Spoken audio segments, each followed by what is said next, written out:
صدای امید بامری و تشویق‌های جانانه شما مردم خوب دلگان.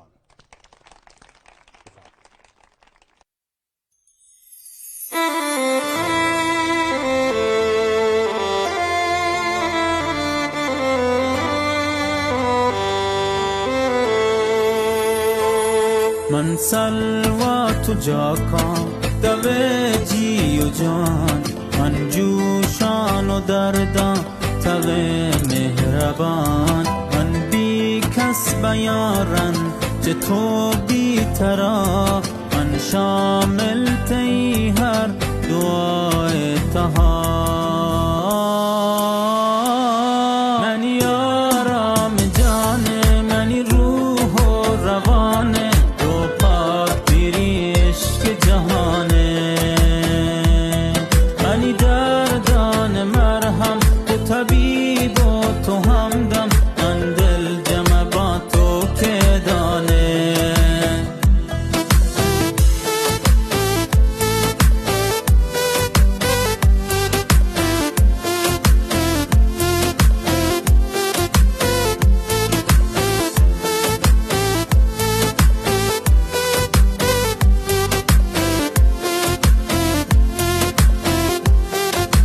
بس همی ترسه که ما به تو متحنا ببا، منی رب تو منا پیسر چه اما ببر، تو فدا کتی جوانی منی رودی نگا، نکتا هیچ پتر من تو پمن باز کتا، منی یارم جانه منی روح روانه، تو پاک پیری عشق جهانه،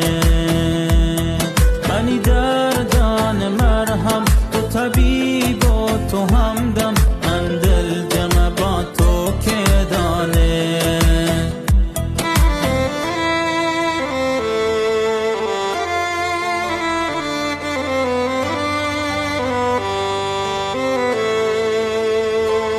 من سلوا تو جاکان دوه جی و جان، من جوشان و دردان توه مهربان، من بی کس بیارن چه تو بی ترا، من شامل تی هر دعای تها.